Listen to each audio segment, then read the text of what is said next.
She told him she couldn't have kids. 6 years later, he saw 2 little girls screaming, "Daddy," and his world stopped. Andrew Bennett was used to silence in his luxury sedan. He liked the hum of the engine, the feel of control beneath his hands, and the calm before another high-stakes boardroom negotiation. But today was different. His mother, Margaret, was sitting beside him in the passenger seat, gazing out the window with that quiet, knowing expression she often wore when she had something to say but chose not to. They were driving through a quiet residential neighborhood near the coast, a detour on their way to a regional tech summit where Andrew was expected to finalize another major acquisition. The mood was calm, the sky clear, the city unaware that his world was about to shift. As the car turned onto a quiet street lined with modest homes and flowering trees, Andrew suddenly heard something. Faint at first, high-pitched voices, calling out, but then louder, clearer, impossible to ignore. His brow furrowed as he leaned toward the window, catching a glimpse of movement behind the car. He told the driver to slow down. 2 small girls, around 5 years old, were sprinting after the vehicle. They were identical in appearance, both had bright blonde hair bouncing in ponytails, one wore a pink dress and the other a red one, and they both had sneakers on their feet. Their voices rang out again, higher and more urgent this time, "Daddy. Daddy, wait." The car came to a stop. Andrew pushed the door open and stepped out slowly, completely stunned. He turned to face them as they approached, their little faces red from running, but eyes full of unmistakable joy and expectation. "Are you talking to me?" he asked, barely able to get the words out. They nodded eagerly, out of breath but smiling wide. Before he could say another word, he glanced back at the car, at his mother, and what he saw froze him more than the girl's words. Margaret was smiling. Calmly.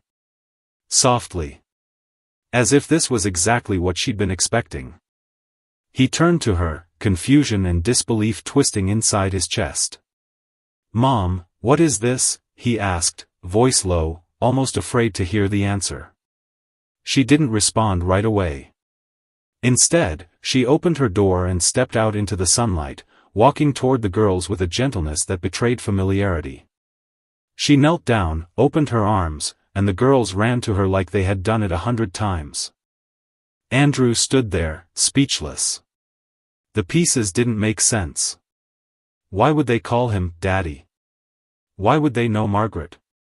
And why was she not shocked at all? His mother finally looked up at him with eyes that had carried a truth for far too long. "Andrew," she said quietly, "they're yours."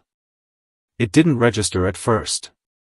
His brain tried to reject the words, rewrite them, rationalize them into something else. But when he looked at the girls, really looked, he saw it. The shape of their faces. The eyes.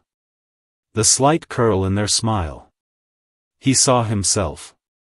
Everything else faded, the street, the summit he was supposed to attend, the polished image of success he had built.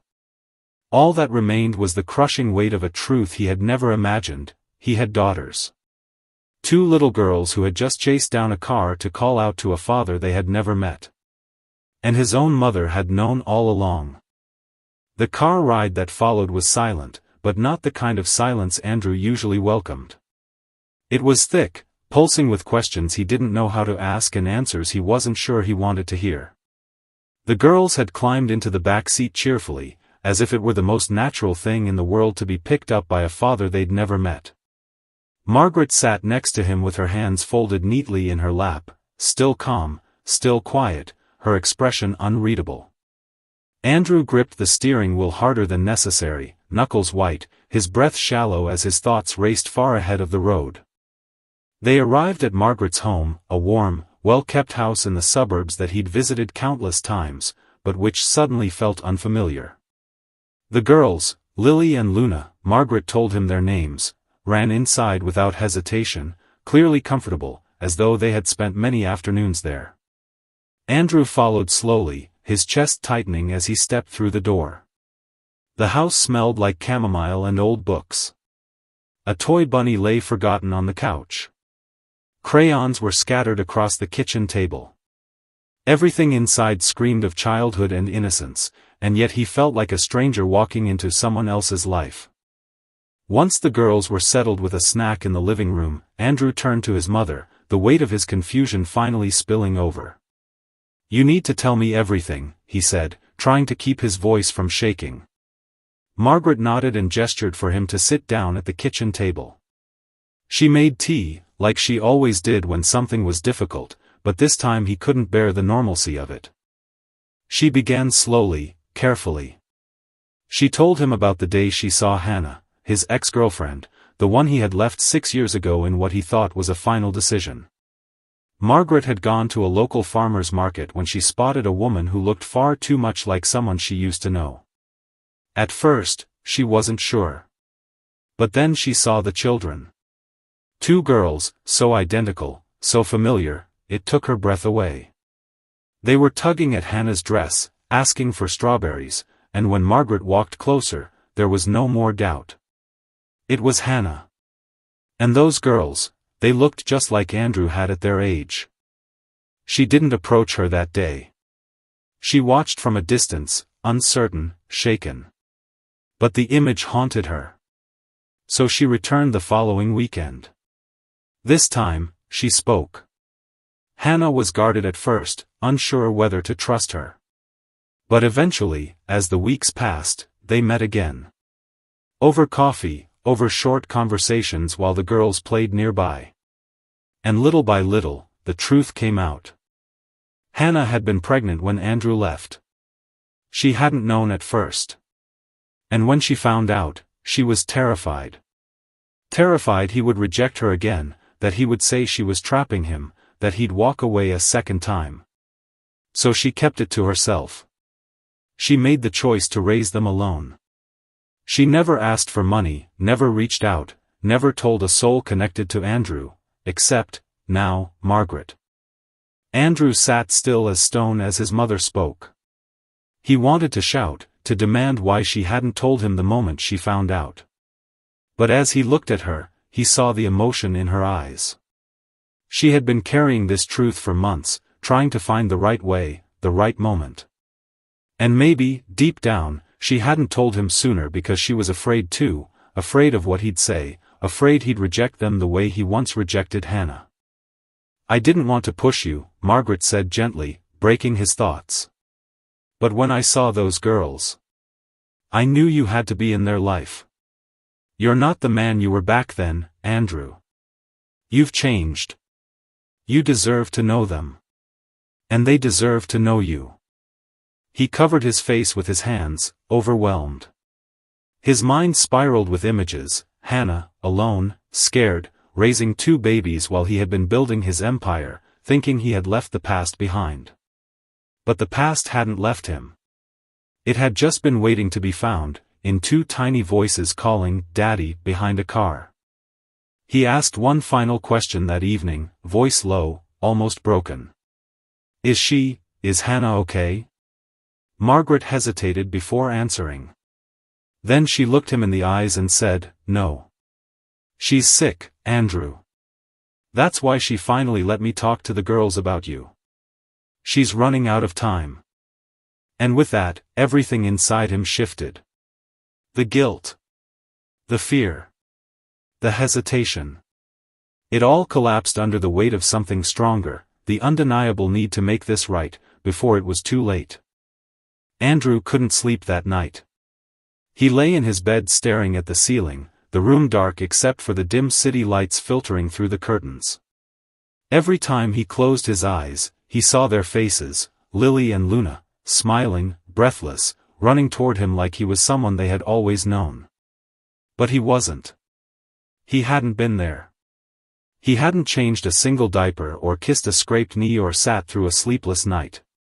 He had missed 5 entire years of their lives, not because they were hidden from him, but because he had walked away from the one person who would have given him everything.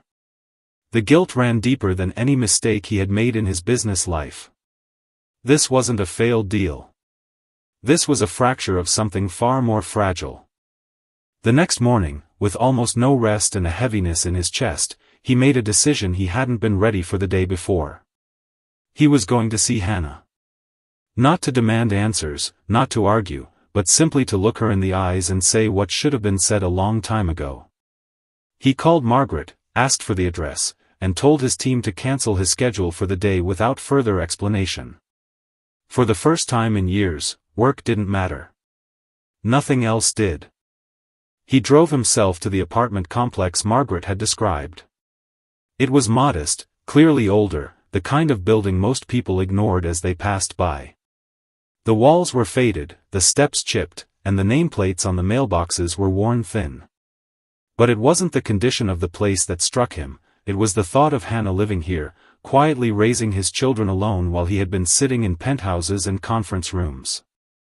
His chest tightened with every step up the stairs. He paused in front of the door, unsure what to expect, unsure what to say. Then he knocked. It took a few seconds before the door opened just a crack. Hannah's eyes appeared first, still the same rich hazel he remembered, still steady, but now surrounded by exhaustion. She opened the door fully when she saw him, and for a moment neither of them spoke. There was no anger in her expression, no dramatic reaction, just quiet surprise and something deeper, caution, maybe even sadness.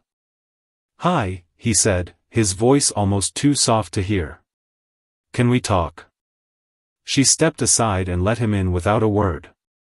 The apartment was small, clean but cluttered with the gentle chaos of children, crayons on the table, a pair of tiny shoes near the door, cereal boxes stacked on the counter. It smelled like lavender and something slightly burnt, maybe toast forgotten in a rush. Hannah gestured toward the couch, and he sat while she stood by the window, arms crossed. "I wasn't expecting you," she said finally, her voice hoarse. "I wasn't expecting them," he replied, meeting her gaze. There was a long pause. Then she nodded slowly. "I know." He took a deep breath. "Why didn't you tell me?" She didn't answer right away. She looked out the window, the pale light catching the outline of her face. "Because when I told you I was pregnant, you left. You didn't even ask if it was real or what I needed. You were already gone in your mind before I finished the sentence. What was I supposed to do? Beg you to stay and be a father when you were already halfway out the door?" "I didn't know what to do," he admitted. "I was scared. I thought we weren't ready." "I was never going to be ready for this alone either," she said quietly. "But I did it anyway." He stood up slowly, his voice lower now. "I want to help. Not because I feel obligated.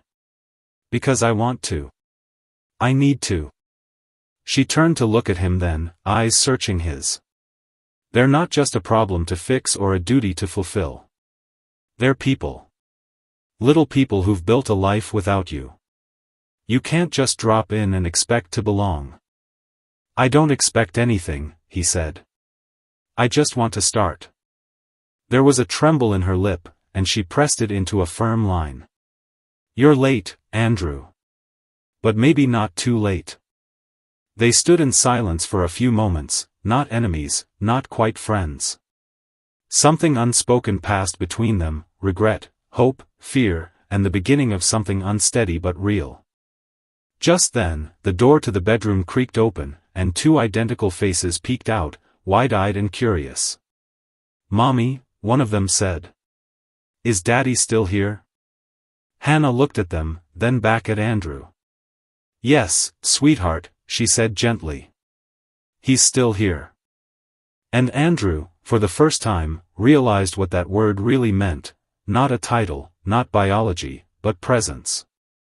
And now, he was here. The days that followed blurred into a series of cautious, emotionally charged moments as Andrew began slowly integrating into the lives of the daughters he had never known. He didn't rush anything. He didn't arrive with gifts or grand gestures. He simply showed up every afternoon after work, sometimes still in his suit, sometimes in jeans and a sweatshirt, depending on how much courage it had taken that day to walk through the same door. He never came empty-handed. Sometimes he brought fresh fruit, sometimes picture books, sometimes nothing but his own uncertain energy.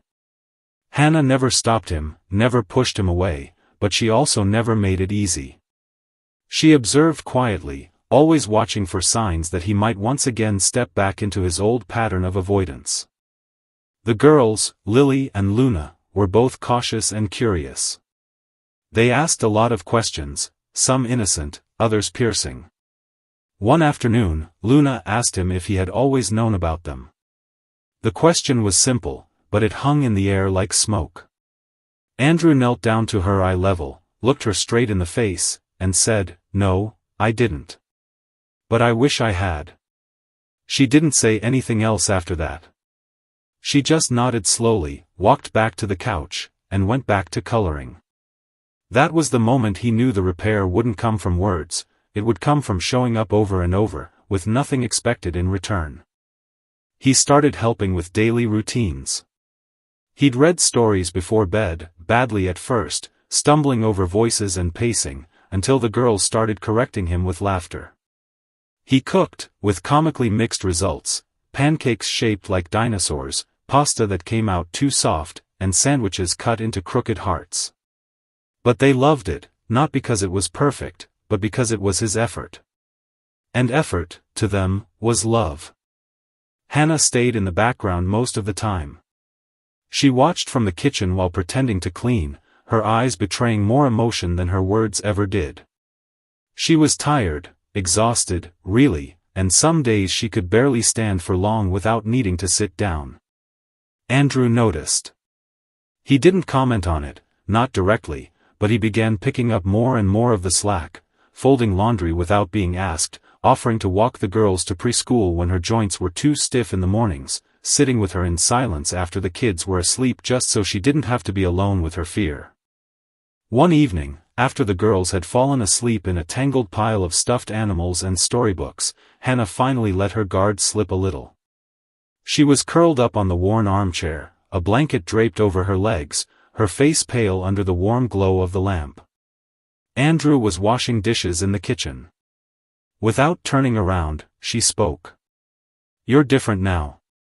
The words were soft, like a thought accidentally said out loud. He dried his hands and came to sit across from her, not breaking eye contact. "I wish I had been like this then," he said.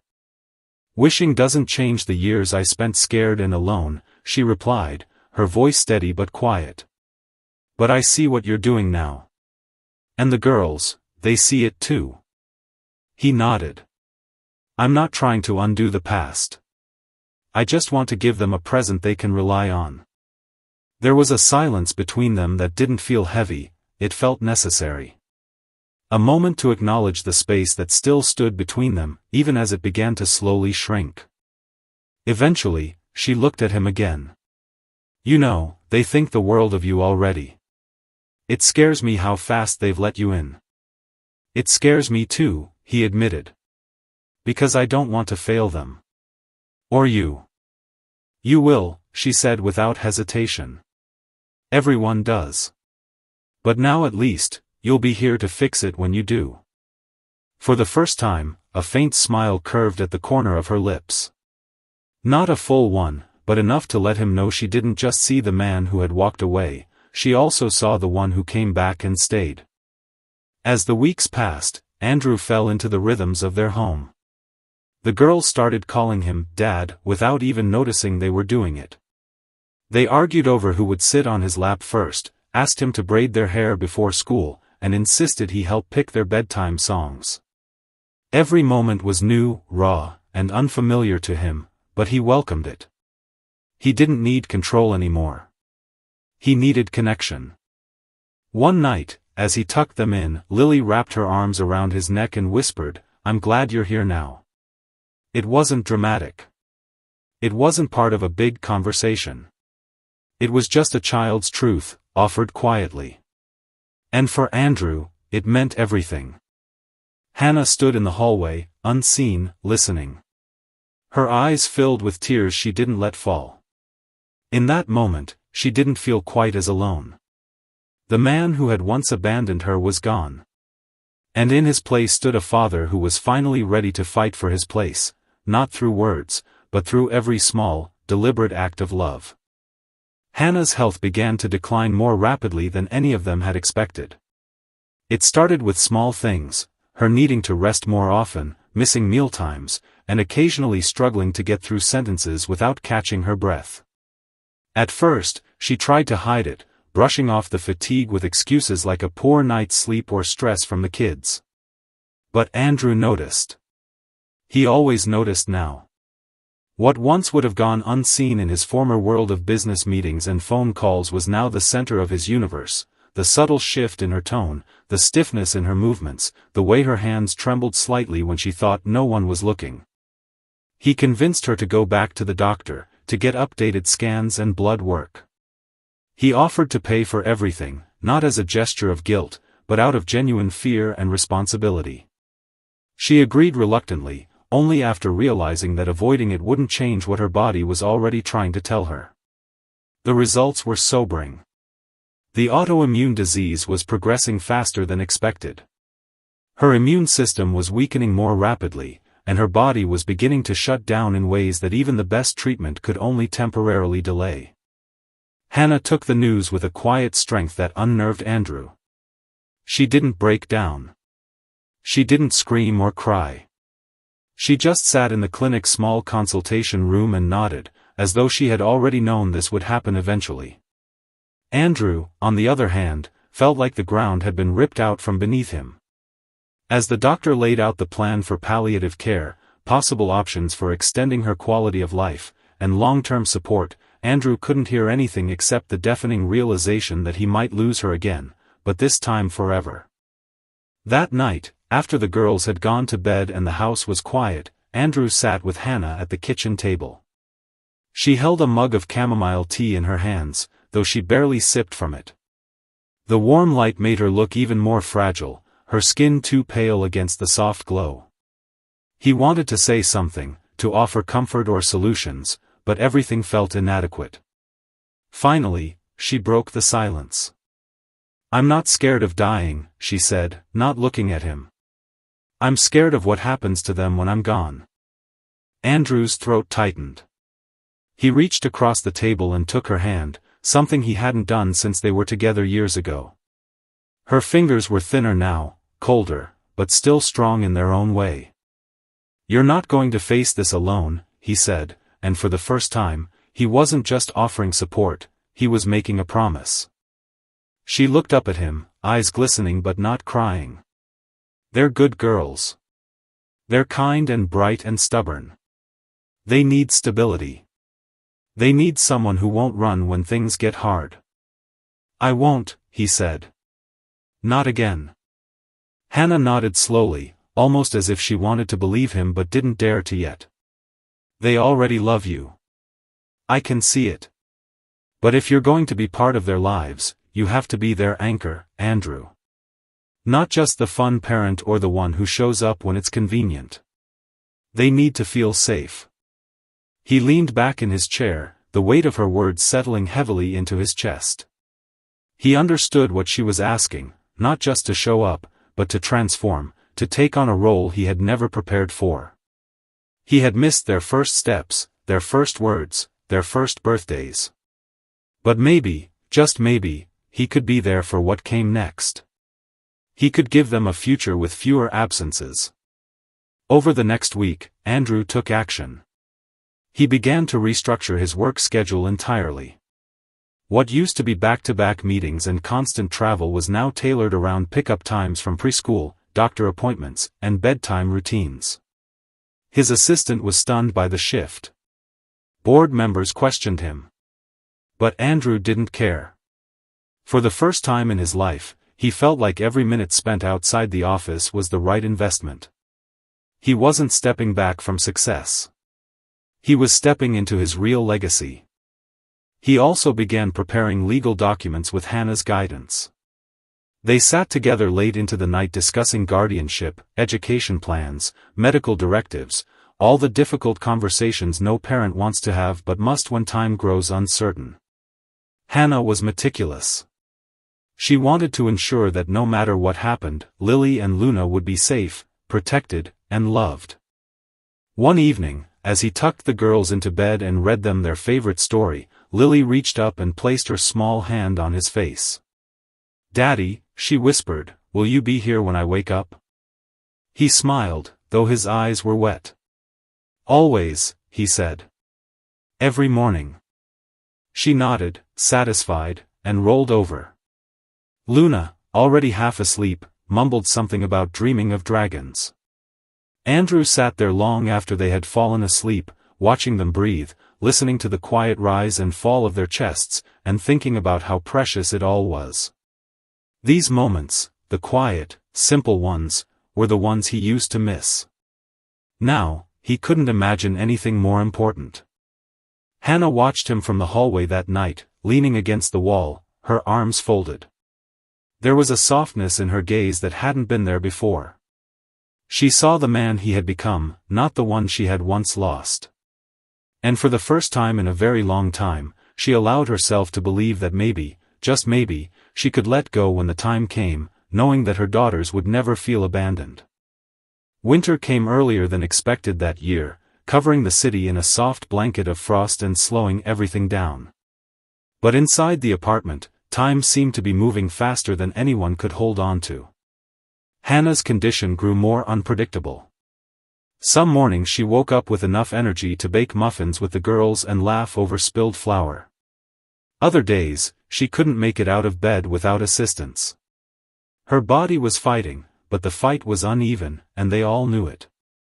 The reality of her illness had gone from background noise to something they all navigated around like a piece of delicate glass threatening to break. Andrew, now fully entrenched in their lives, had taken over most of the responsibilities. He woke the girls up for school, packed their lunches, braided their hair, though not always symmetrically, and made sure homework was done even when they protested.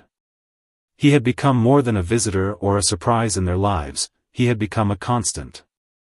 The girls had stopped hesitating when calling him Dad. It came naturally now, even when they were upset or sleepy, and he felt a quiet ache in his chest each time they said it, knowing how much of their beginnings he had missed but also how much they were letting him in anyway. Hannah watched it all unfold with a bittersweet sense of peace. She had fought so hard to shield the girls from the chaos of instability and disappointment, and now, with every passing day, she saw how safe they felt in Andrew's presence. It wasn't just the way they laughed more or how they rushed to show him their drawings, it was the trust in their eyes when he promised he would be back, and they believed him. Trust wasn't something you could teach a child to give. It was earned, piece by piece, moment by moment. One cold afternoon, when the sky was low and gray and snow had started to fall softly outside, Hannah asked Andrew to sit with her while the girls played in the next room. She looked pale and thinner than usual, wrapped in a blanket on the couch, a mug of peppermint tea resting in her lap. Her breathing was slower, and her movements more cautious, as if her body was reminding her of its limits with each step.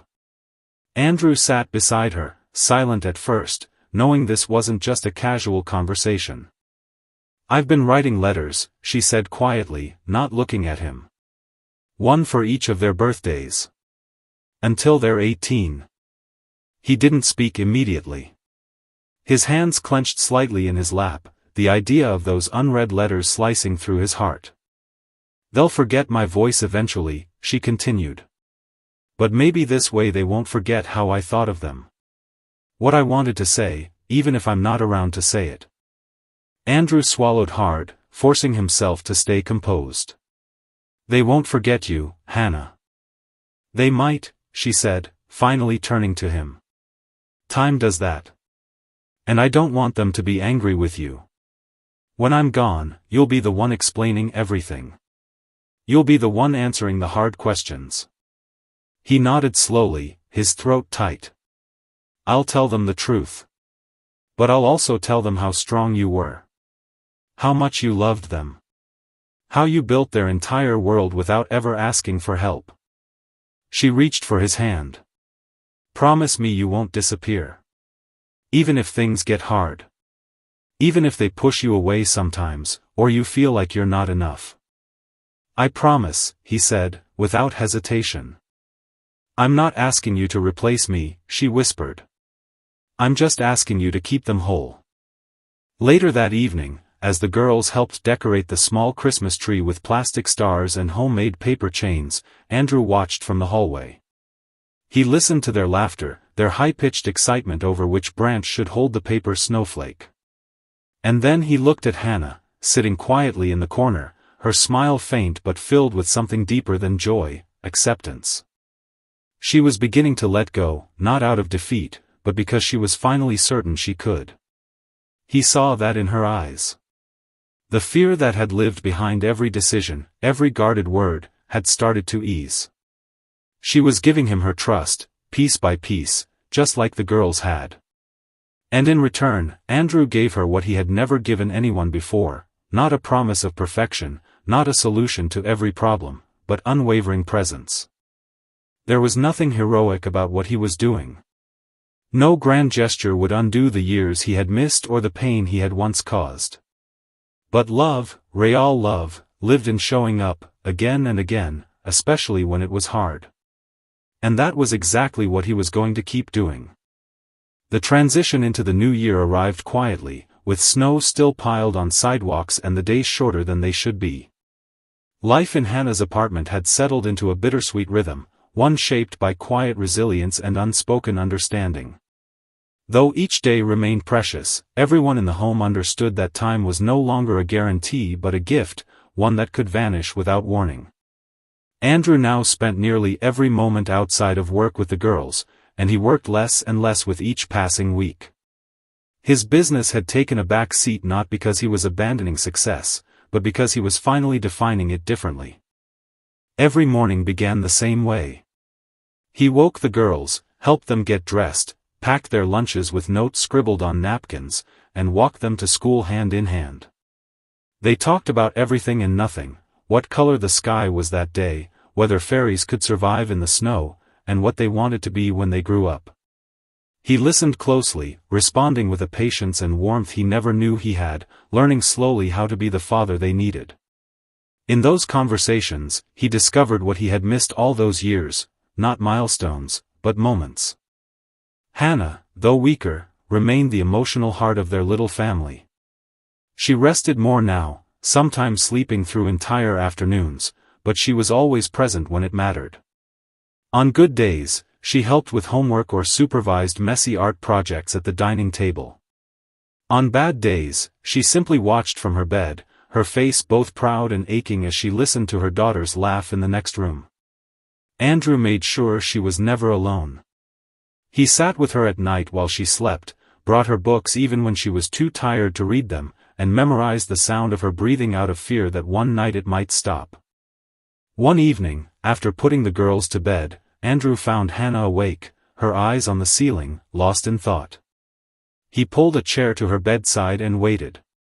After a few minutes, she whispered, "They're going to be okay, aren't they?" Her voice was steady, but Andrew could hear the fragility behind it. He reached for her hand, holding it gently in his. "Yes. They will. I'll make sure of it. I wish I had more time," she said. "I want to see them grow up. Graduate. Fall in love. I want to be there for everything." Her voice cracked on the last word, and she turned her face slightly away, trying to compose herself. Andrew didn't speak right away. He knew there was nothing he could say that wouldn't feel hollow in comparison to what she was losing. Instead, he leaned closer and said quietly, "They'll carry you with them. Every step. I'll make sure they know your strength. Your love. Your story." That night marked a shift between them. There was no longer hesitation or resentment. There was trust, deep and complete, built not from grand declarations, but from the days and weeks Andrew had quietly shown her that he was different now, that he was worthy of being part of this family. Their conversations turned practical. Hannah asked him to learn how to do the girls' hair properly. She gave him access to all the doctor's notes, the medications, the names of teachers, and the girls' favorite foods. She started telling him small things she had never thought to write down, what scared Luna when it thundered, how Lily liked to sleep with the window cracked open, which songs they loved to dance to when they were sick. One afternoon, when Hannah was too tired to get out of bed, Andrew helped the girls bake cookies. The kitchen turned into a mess of flour and sticky dough, but the joy in the room was undeniable. They called it Mommy's Cookie Day, and promised to do it again the next week. Hannah sat at the table wrapped in a blanket, watching them with tears in her eyes, not from sadness, but from the sheer beauty of the life happening in front of her, a life she had created and protected, and now, a life she was handing over with trembling but willing hands. There were quiet moments, too, where Andrew would find the girls playing by themselves, whispering to their stuffed animals about how they were going to keep Mommy happy or how Daddy said they could make a fort in the living room. He listened from the hallway, his heart swelling and breaking all at once. It was in those small, stolen moments that he realized how deeply they had accepted him, not as a replacement, not as a visitor, but as their father. By the end of January, the walls of the apartment were covered with drawings, school projects, and new memories. There were photos of the four of them, some posed, most candid, laughing, hugging, existing in a world they never thought they'd have. Hannah smiled in every picture, even the ones where she looked the weakest. She wanted the girls to remember her smiling. And Andrew, for the first time in his life, no longer felt haunted by the man he used to be. He had spent years chasing success and escaping vulnerability, but now, sitting beside a woman he once abandoned and helping raise two daughters he never expected, he finally understood the only legacy that mattered was love, and the courage to show up for it, again and again, no matter how late. Spring arrived slowly, thawing the snow-covered streets and bringing a gentle warmth that crept through the windows of the small apartment. The first blooms outside signaled a change, not just in the season but in the rhythm of their lives. For weeks, Hannah's health had hovered at the edge, unpredictable and delicate. Every moment felt like it might be the last, yet she held on longer than anyone expected, her will tethered tightly to the girls' laughter, their joy, and the comfort of knowing they were no longer alone. Andrew had begun to believe that maybe she would stay, maybe not forever, but longer than the doctors had said. But some truths arrive gently, and others arrive all at once. Her body, despite its fight, was no longer capable of continuing the battle. It happened on a quiet Sunday morning. The sun was just starting to pour through the curtains, painting golden streaks on the bedroom walls. The girls were still asleep, curled against each other in their shared bed. Andrew had just finished making coffee when he realized he hadn't heard Hannah stir. He brought her tea like he always did and walked quietly to her room. She looked peaceful, her head resting slightly to the side, a soft smile still etched into her face. But something felt different. Her chest didn't rise with breath. Her fingers were still. He stood there for a moment, unable to accept what he already knew. Then he sat beside her and took her hand in his, whispering her name once, twice, as if the sound of his voice might anchor her to this world just a little longer. But she was gone. What followed were the hardest hours of Andrew's life. He called Margaret first, unable to form full sentences. She came immediately and took care of everything he couldn't, making calls, soothing the girls when they awoke and asked where Mommy was, holding them as they cried into her shoulder.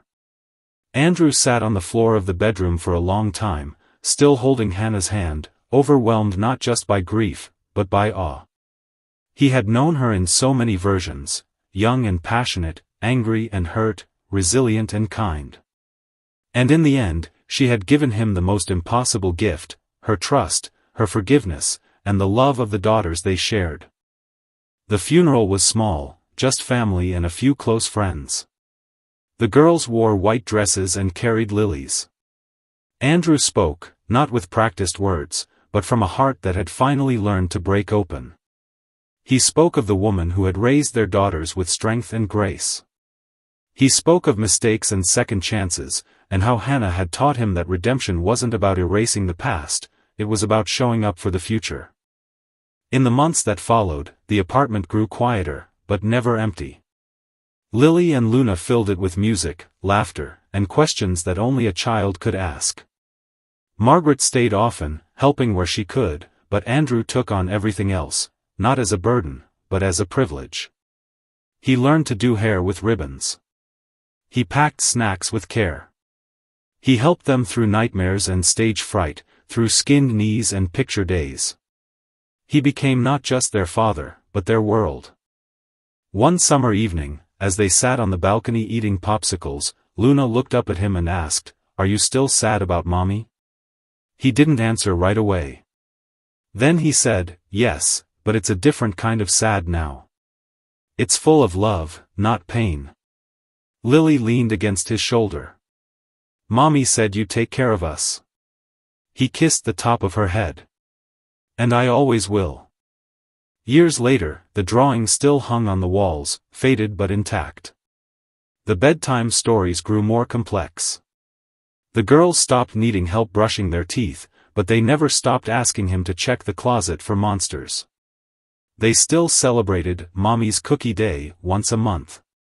And every time they sang, danced, or laughed too hard, Andrew swore he could still feel Hannah's presence, soft, proud, and at peace. Love had not erased their loss, but it had filled in the empty spaces.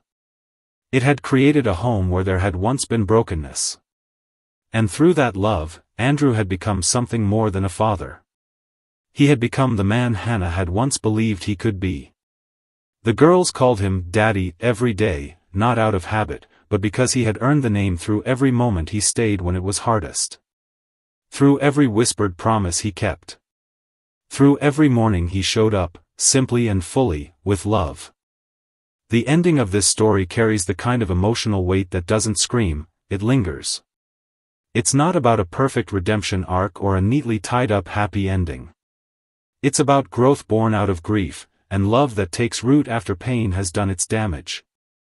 Andrew's transformation isn't instant or cinematic, it's slow, quiet, and deeply human. That's what makes it believable. He doesn't become a hero because he swoops in to fix everything. He becomes one because he chooses to stay, to face the consequences of who he was, and to build something better, not for himself, but for the daughters who gave him a second chance without even knowing it. Hannah's departure doesn't feel like a tragedy, it feels like a passage. Her story ends not in silence, but in trust. She let go because she knew the girls would be loved. That kind of peace is rare, and it's earned. And the girls? They are the living proof that even in the wreckage of broken relationships, something beautiful and lasting can grow. It's a story that reminds us, people change, but only when they choose to. And when they do, truly, wholeheartedly, the ripples of that change can heal not just one life, but generations.